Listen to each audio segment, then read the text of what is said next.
vêtements, les couleurs, les clichés du bleu et du rose, mais aussi sur les activités, danse ou Lego, mais pour tout le monde.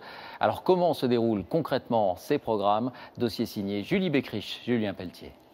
Pour l'instant, on se met un petit peu dans le noir et on observe bien l'œuvre projetée.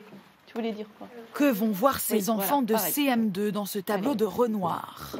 Madame Charpentier et ses enfants, tous deux vêtus de robes et de souliers noirs. Madame, elle a habillé en noir et en blanc. Oui, Et ses deux filles en bleu. oui. Qui veut nous dire le titre qu'il a trouvé pour ce tableau? La femme et ses filles. Les deux jumelles et leur mère. La femme et les jumelles. Pour tous les élèves, c'est une évidence. Les deux enfants du tableau sont des fillettes. Mais quand la maîtresse leur dévoile leur prénom, Les prénoms des deux enfants, c'est Georgette et Paul. Paul. Mais c'est son prénom de garçon. difficile de croire que l'un d'entre eux est un garçon. Ben, il, puisque c'est un garçon. Qu'est-ce que tu veux dire? Oui. Mais aussi, c'est quand même bizarre qu'on donne des robes à un garçon. On avait les mêmes vêtements, le même trousseau de vêtements pour les garçons et pour les petites filles jusqu'à 6 ans.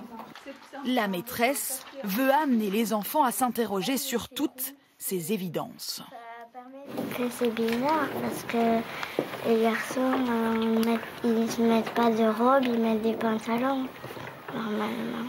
Moi aussi j'ai les cheveux longs, et Yannick Noah par exemple aussi il a les cheveux longs, donc moi ça me surprend pas. La consigne, c'est d'habiller maintenant les deux enfants à la mode d'aujourd'hui.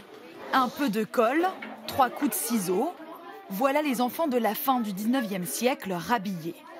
Mais selon quel modèle? Celui que les élèves observent en regardant la tenue de leurs camarades ou celui véhiculé dans les livres de jeunesse et les catalogues? C'est une fille et un garçon. J'ai mis pour la fille un peu une jupe. Et là, j'ai mis un petit short, un peu genre Marcel. Parce que les garçons, c'est plutôt bleu.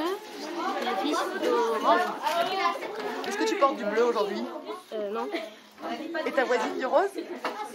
Oui. D'autres ont choisi des tenues mixtes.